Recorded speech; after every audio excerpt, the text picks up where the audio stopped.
السلام علیکم ورحمۃ اللہ وبرکاتہ۔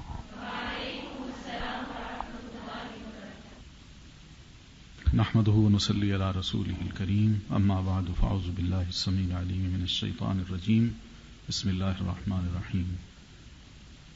قرآن مجید کو اگر ہم پڑھیں تو اس سے پتہ چلتا ہے کہ حضرت ابراہیم علیہ السلام 3 بار فلسطین یا عراق سے ٹریول کر کے مکہ آئے ہیں۔ پہلی بار وہ ہے جب کہ وہ حضرت ہاجرہ اور حضرت اسماعیل ان دونوں کو چھوڑنے کے لیے مکہ آئے اور چھوڑ کے چلے گئے، اور یہ وہ موقع ہے جس کے بارے میں اللہ نے ان کی دعا کوٹ کی ہے کہ ربنا انی اسکنت من ذریتی بواد غیر ذی زرع عند بیتک المحرم، کہ اے ہمارے مولا، میں نے اپنی اولاد کو تیرے شہر میں جو بالکل سنسان ہے، اجاڑ ہے، جہاں کوئی بھی پتا نہیں اگتا، وہاں چھوڑ دیا ہے، جس کے پاس تیرے گھر کے پاس جو بیت اللہ ہے۔ حضرت ہاجرہ اسماعیل کے ساتھ وہاں رہی ہیں کچھ عرصہ، پھر کچھ عرصے کے بعد حضرت ابراہیم علیہ السلام پھر تشریف لاتے ہیں، اور آ کے جب ملتے ہیں تو دیکھتے ہیں کہ وہی بچہ جو معصوم سا تھا اب چلتا پھرتا ہے، دوڑتا ہے، سمجھدار ہو گیا ہے۔ تو وہاں رہے، 1-2 روز کے اندر ہی خواب دیکھا اور بیٹے سے کہا انی ارا فی المنام انی اذبحک فانظر ماذا تری، کہ بیٹا میں نے خواب دیکھا ہے کہ میں تمہیں ذبح کر رہا ہوں، تمہاری کیا رائے ہے؟ تو بچے نے یہ جواب دیا کہ یا ابت افعل ما تؤمر، ابا جان جو اللہ نے آپ کو حکم دیا ہے اس کو کر ڈالیے، ستجدنی انشاء اللہ من الصابرین، آپ مجھے انشاءاللہ صبر کرنے والوں میں سے پائیں گے۔ یہ دوسرا موقع ہے۔ پھر تیسرا موقع وہ ہے جو درمیان میں سے ایک اور موقع بھی ہے جو حدیث میں آتا ہے۔ وہ موقع یہ ہے کہ حضرت ابراہیم علیہ السلام مکہ تشریف لائے تو پوچھتے پاچھتے یہ اس گھر میں گئے جہاں اسماعیل رہتے تھے۔ تو وہاں جا کے جب دروازہ ناک کیا تو خاتون خانہ جو تھی انہوں نے حضرت ابراہیم علیہ السلام کو ویلکم کیا، بٹھایا، پوچھا کہ اسماعیل یہاں رہتا ہے؟ ان کا ہاں۔ کہاں گئے؟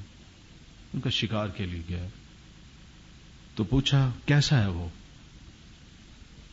تو خاتون خانہ نے شکایت کی کہ بڑا مشکل گزارا ہے، بہت مشکل ہو رہی ہے۔ اتنے لفظ کہنے تھے کہ ابراہیم علیہ السلام نے بچی سے کہا اچھا بیٹا میں چلتا ہوں، اسماعیل آئے تو انہیں یہی کہنا کہ تمہارے بابا آئے تھے ابراہیم اور وہ یہ کہہ گئے ہیں کہ اپنے گھر کی چوکھٹ کو بدل دے۔ یہ تیسرا موقع ہے جو حدیث میں آتا ہے۔ پھر چوتھا موقع یہ ہے کہ حضرت ابراہیم علیہ السلام پھر آتے ہیں اور اپنی اسی بیٹے کے ساتھ وَإِذْ يَرْفَعُ إِبْرَاهِيمُ الْقَوَاعِدَ مِنَ الْبَيْتِ وَإِسْمَاعِيلُ، کہ ابراہیم اور اسماعیل ان دونوں نے مل کے بیت اللہ جو تھا اس کی بنیادیں کھڑی کی اور گھر بنایا۔ یہ 4 مواقع ہیں، ایک حدیث میں ہے، 3 مواقع قرآن مجید میں ہیں۔ لیکن ان تمام تینوں مواقع میں آپ یہ دیکھیں، پہلی بات جو قابل غور ہے کہ ابراہیم نے اپنے بچے پر کتنا وقت لگایا ہے، کتنا اس کو وقت دیا ہے۔ معصوم سا تھا، ماں کی گود میں تھا، باپ کو پہچانتا نہیں تھا، اس عالم میں ان کو مکہ میں چھوڑ کے چلے گئے۔ لیکن باپ کا جو خون ہے وہ بچے میں اپنا اثر رکھتا ہے۔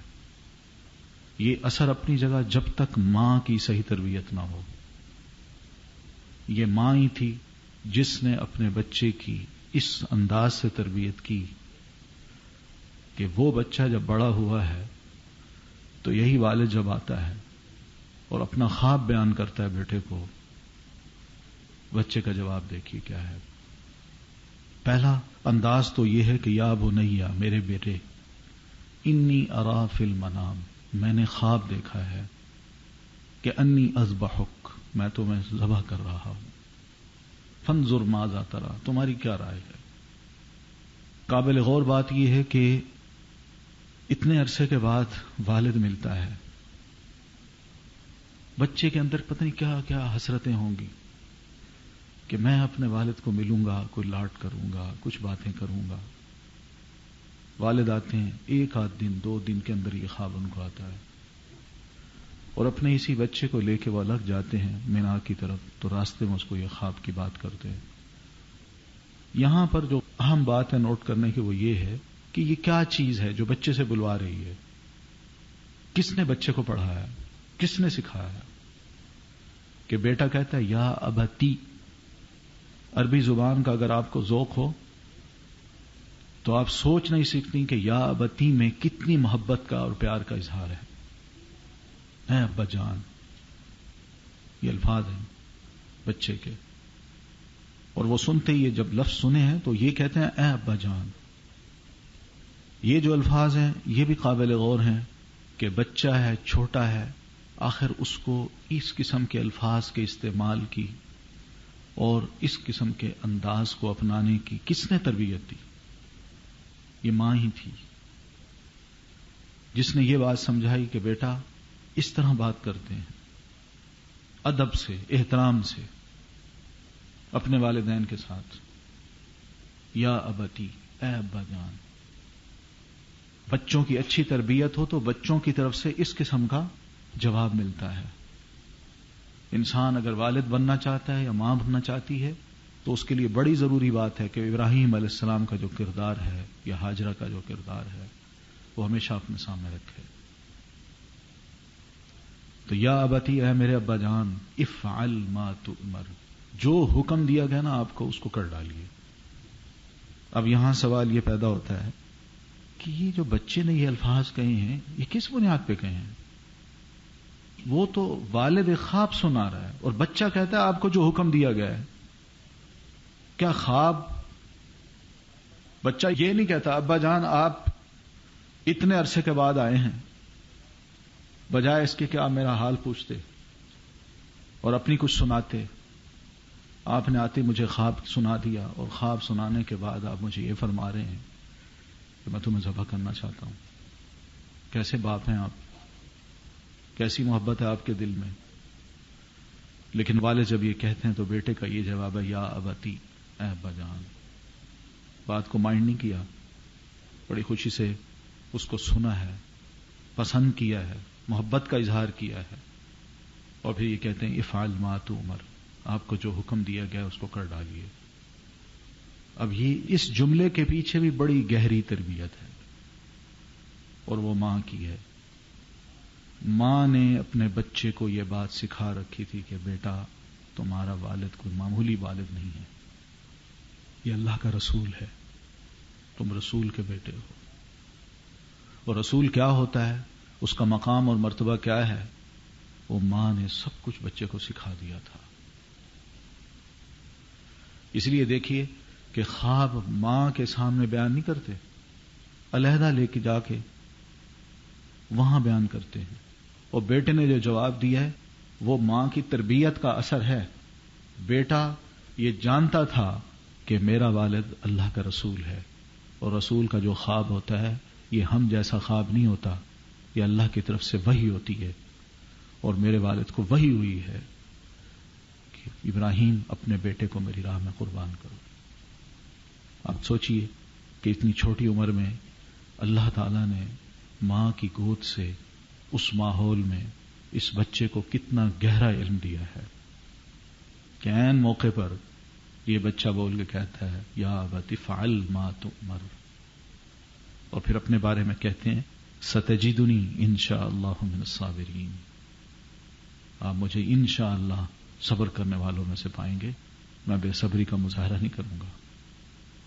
اللہ کی راہ میں اگر اللہ نے آپ سے یہ مطالبہ کیا ہے تو میں بھی حاضر ہوں، میں بھی بے صبری کا مظاہرہ نہیں کروں گا، کوئی ایسی حرکت نہیں کروں گا کہ میں آپ کے خواب کی تعبیر میں رکاوٹ بنوں. افعل ما تؤمر. یہ بہرحال ایک تربیت ہے. انسان اگر چاہتا ہے کہ میں اپنی اولاد کی صحیح معنوں میں تربیت کروں تو یہ کردار ہے ہمارے سامنے ابراہیم کا اور ہاجرہ کا علیہم السلام. یہ کردار بتا رہا ہے کہ ماں باپ اپنی اولاد کے ساتھ جو تعلق رکھتے ہیں اور اولاد اپنے والدین کے ساتھ جو تعلق رکھتی ہے، اس تعلق کی بنیاد ایک تو خدا کا خوف ہے، دوسرا فکر آخرت ہے، کہ ہمارا مقام یہ نہیں ہے کہ دنیا میں رہتے ہوئے ہم ایک دوسرے کی محبت میں اتنا انوالو ہو جائیں کہ ہمیں آخرت بھول جائے، اور جب تھوڑا سا ہی کوئی قربانی کا موقع آئے تو ہم وہاں ڈگمگا جائیں۔ وہاں ڈگمگانا نہیں ہے، اس لیے کہ منزل ہماری کچھ اور ہے اور وہ منزل آخرت ہے۔ اس لیے ابراہیم علیہ السلام اور اسماعیل علیہ السلام، ان دونوں کی جو زندگی ہے اس میں ہدف یہی ملتا ہے دونوں کا، آخرت۔ نیکیاں کرتے ہیں اور کرتے جاتے ہیں، لیکن ساتھ ایک خوف ہے کہ کہیں خدا نخواستہ بے صبری کا مظاہرہ تو نہیں کیا، کوئی غلطی تو نہیں کر بیٹھے، اپنے آپ کو بھی ٹٹولا ہے، کہیں خدا نخواستہ دل کی نیت تو خراب نہیں تھی۔ اس لیے خانہ کعبہ کو دیکھیں، جب وہ بنا رہے ہیں کتنے بڑے نیکی کا کام ہے، کتنی بڑی سعادت کی بات ہے، لیکن اس نیکی پہ وہ اترا نہیں رہے، بلکہ کہتے ہیں ربنا تقبل منا، مولا یہ کام ہم کر بیٹھے ہیں، اس کو قبول کرنا، انک انت السمیع العلیم، اس لیے کہ تو دعاؤں کو سننے والا ہے، العلیم، اور دلوں کی نیتوں کو بھی اچھی طرح تو جاننے والا ہے، تو ہی جانتا ہے کہ یہ کام ہم نے کیا اپنی ذات کے لیے کیا یا تیری خاطر کیا۔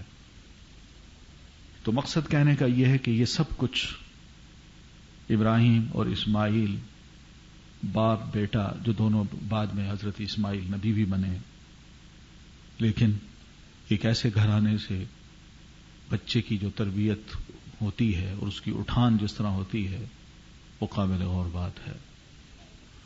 ابراہیم علیہ السلام اور اسماعیل علیہ السلام، ان دونوں کو اللہ تعالیٰ نے جو جو آزمائشوں میں ڈالا، اللہ نے خود اقرار کیا فَأَتَمَّهُنَّ، یہ کامیاب ہوئے ہیں، ہر آزمائش میں یہ کامیاب ہوتے ہیں۔ قربانی اسی چیز کا نام ہے کہ انسان کے دلوں میں جو بت بیٹھے ہیں نا، محبت کے، دنیا کی محبت، اولاد کی محبت، مال کی محبت، جاہ کی محبت، برادری کی محبت، حسب اور نسب کی محبت، ان تمام محبتوں کو جو دکھاوے کی ہیں، جو صرف دنیا میں ہی رہتی ہیں اور دنیا میں ہی مر جاتی ہیں، جن کا آخرت سے کوئی تعلق نہیں، ان تمام کو ذبح کرنا ہے، ذبح، یہ قربانی ہے۔ ابراہیم نے دی، اسماعیل نے دی، اور اسی چیز کو اللہ تعالیٰ نے ہمارے رسول صلی اللہ علیہ وسلم کو بھی فرمایا کہ اللہ کے رسول آپ بھی فاتبع ملت ابراہیم حنیفا، آپ بھی ابراہیم علیہ السلام کا جو طریقہ تھا اسی کو اپنائیے، ہمیں یہی پسند ہے اور کچھ نہیں۔ بہرحال وہ ذبح کرنے بیٹھے بچے کو، بچے نے صاف کہا ابا جان آپ یوں کریے، فلما اسلما وتلہ للجبین، کہ بیٹے کو انہوں نے جب ماتھے کے بل لٹایا اور چاہا کہ میں اس کو ذبح کر دوں، تو اس موقع پہ چھری نہیں چلی، حالانکہ چھری تیز تھی، گلا انسان کا بڑے آرام سے کاٹ سکتی تھی، لیکن وہ کاٹتے ہیں۔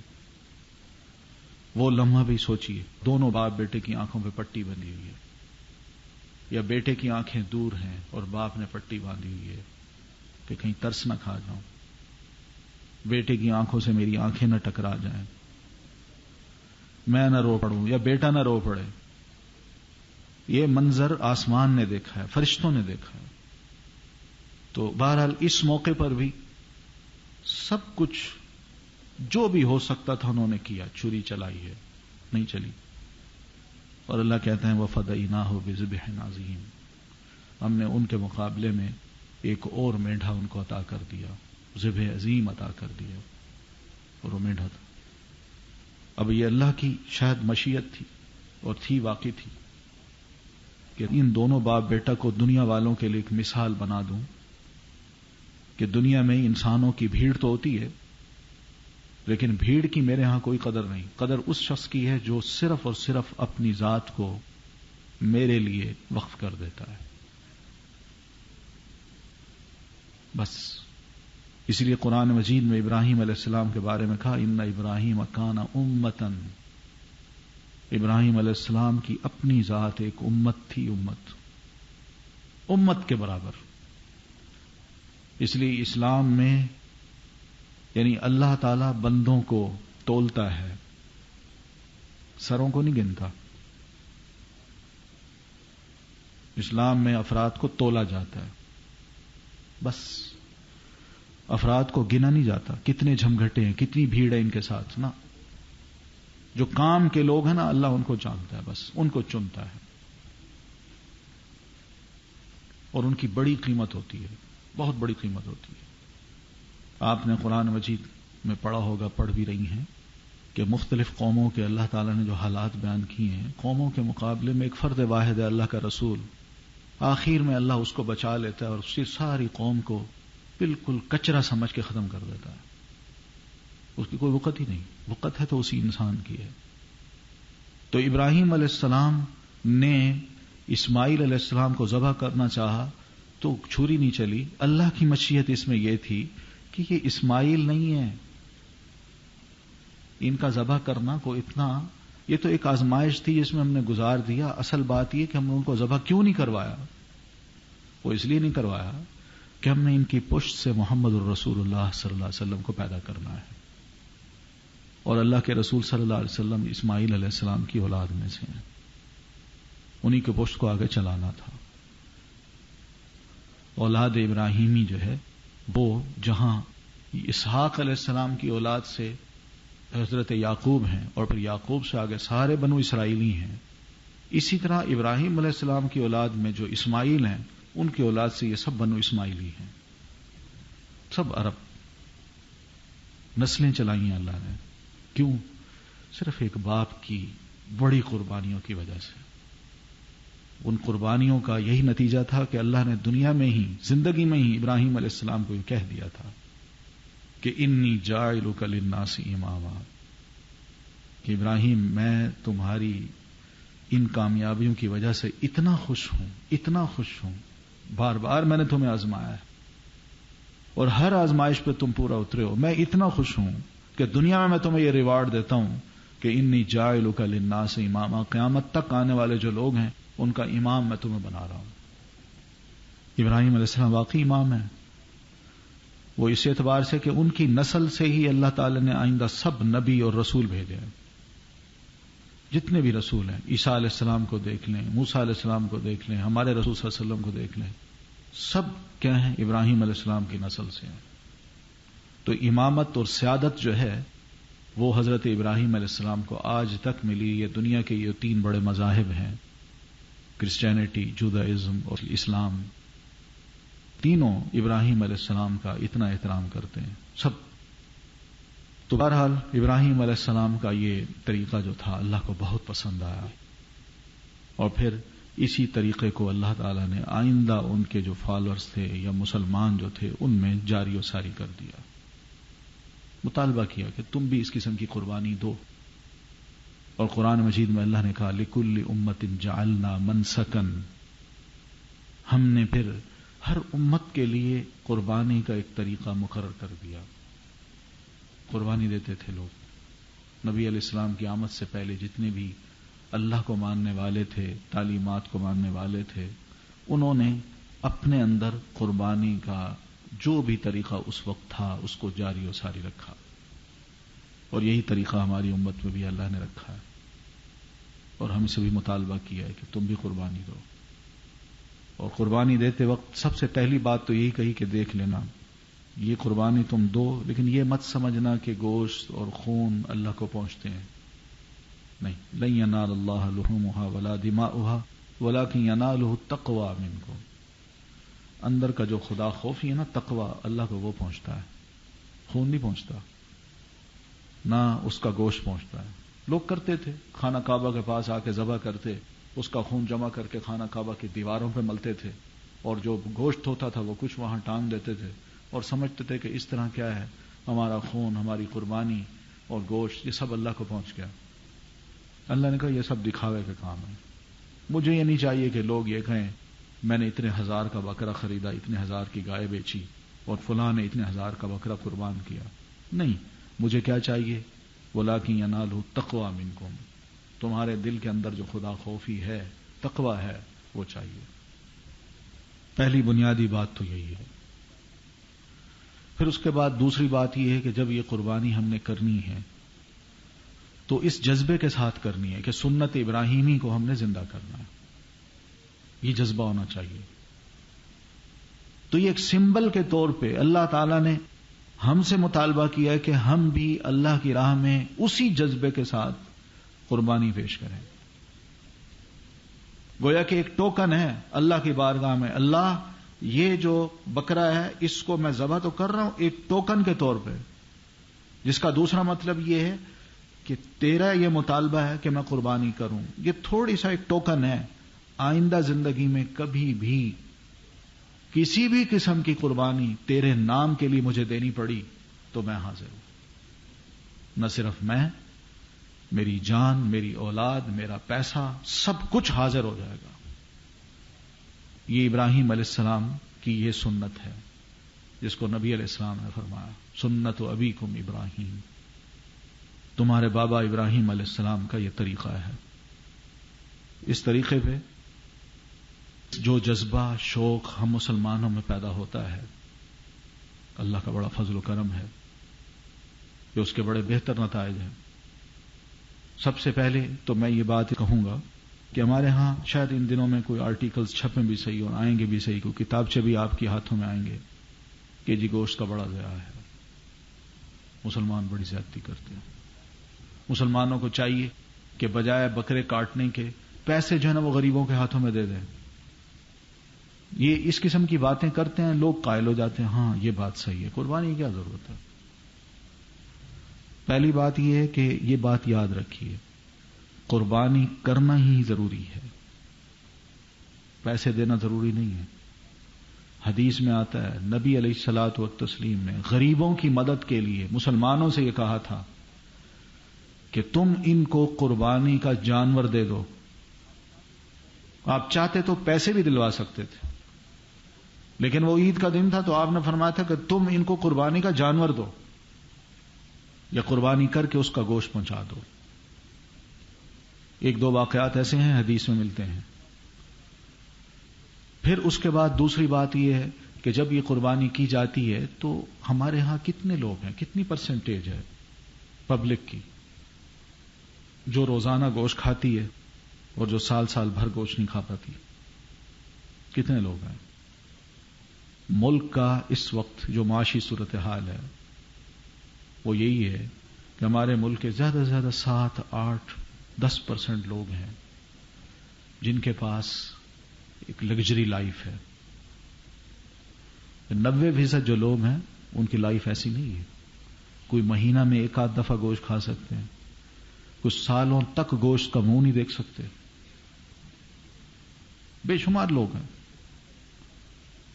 یہ بڑی بڑی کوٹھیوں میں رہنے والے یہ کیا جانیں، وہ اتنا فلسفی تو پیش کر سکتے ہیں کہ جی گوشت کا ضیاع ہے، لیکن ان کو کیا پتا کہ غربت یا اس ملک میں رہنے والے جو لوگ ہیں ان کے ساتھ ہم لوگ کیا کیا زیادتیاں کر رہے ہیں.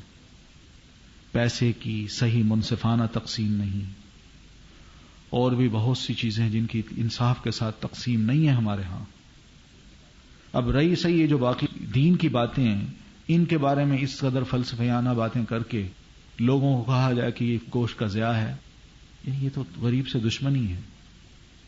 کیا یہ گوشت غریب کے ہاں جائے، سال میں جس کے پاس جو ہمت ہی نہیں پڑتی جس کو کھانے کی، اس کے ہاں یہ چلا جائے، وہ کھا نہیں سکے گا، اس کے بچے نہیں کھائیں گے، لوگ سکھا کے اس کو سٹور نہیں کر لیں گے، آئندہ 2-2, 3-3 ماہ تک نہیں کھاتے رہیں گے؟ کیا ان کی ایک مالی خدمت نہیں ہے؟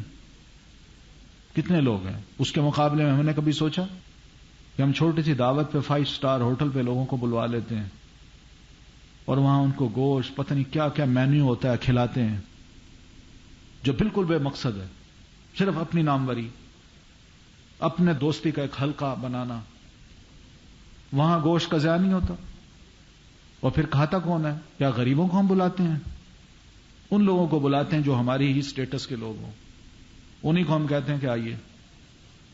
تو غریب تو بیچارہ ہر صورت میں مارا جاتا ہے نا. تو معاشرے میں یہ لوگ ہیں، بے شمار لوگ ہیں، بے شمار خاندان ہیں. گوشت ان کے ہاں پہنچے وہ کھائے گا.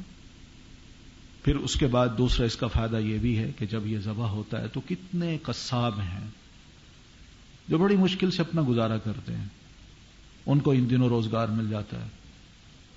وہ بھی ذبح کرتے ہیں روزانہ 3 4 8 بکریاں ذبح کر کے کچھ پیسہ بنا لیتے ہیں. ان کا بھی 2 4 مہینے کا اچھا گزارا ہو جاتا ہے. کتنے ہزاروں لاکھوں ہوتے ہیں لوگ جو شہر بھر میں پھیل جاتے ہیں اور اس طرح کچھ پیسے جمع کرتے ہیں، اپنے بچوں کا اپنا پیٹ پالتے ہیں. پھر اس کے بعد یہ بھی ہے کہ اسی گوشت کے ذریعے سے، مثلا بکری کی اپنی کھال ہے، یہ بزنس کون کرتا ہے؟ غریب آدمی کرتا ہے. کھال لیتا ہے، آگے بیچتا ہے، اس کو ایک کھال میں 15 روپے 20 روپے 50 روپے وہ بچ جاتے ہیں. 3 دن کا یہ بزنس وہ کرتا ہے. لوور کلاس جو ہے اس کو اچھا خاصا پیسہ مل جاتا ہے اس سے. پھر اس کے بعد یہ کھال فیکٹری میں جاتی ہے، وہاں کتنے مزدور ہوتے ہیں، ہزاروں کی تعداد میں مزدور ہیں. ان مزدوروں کو روزگار ملتا ہے. ویسے دیکھ کوئی بے فائدہ چیز نہیں ہے یہ کہ اس کو صرف اتنے جملے میں کہہ دینا جی گوشت کو بڑا ضیاع ہے. اس کے بڑے فائدے ہیں. اس لیے قرآن مجید میں اللہ نے کہا کہ منافع للناس کے الفاظ بھی آتے ہیں کہ لوگوں کے بڑے فائدے ہیں اس میں. اگر ان کو گنے تو معلوم نہیں کیا کچھ نظر آئے آگے.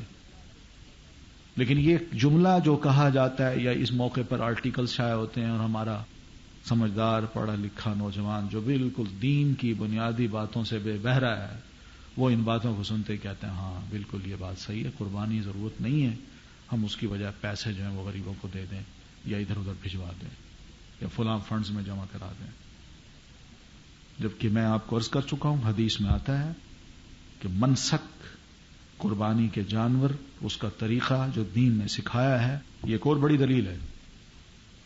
تعلیمات نہیں ہے یہ کہ جانور صحیح سالم ہو، کوئی اس کے جسم میں کوئی عیب نہ ہو، اس کا سینگ ٹوٹا ہوا نہ ہو، صحت مند ہو، طاقتور ہو. آپ نے تو اس مشن کو یعنی اتنا چلا دیا تھا، ایسا جذبہ پیدا کر دیا تھا لوگوں میں کہ بڑی خوشی سے قربانیاں بھی ہوتی تھیں. جہاں مرد کرتے تھے وہاں عورتیں بھی ذبح کرتی تھیں. عورتیں بھی ذبح کرتی تھیں، اونٹ ہو دمبے ہوں کرتی تھیں یہ ذبح. آپ نے کبھی چڑیا ذبح کی ہے؟ مرغی ذبح کی ہے؟ تو اس دفعہ یہ نیت کریں اگر گھر میں آپ کے قربانی ہے تو آپ کہیں والدین سے ہم خود ذبح کریں گے. ہاں ہمت کریں، کیا ہے، کچھ نہیں ہوتا. تو بہرحال یہ کریں.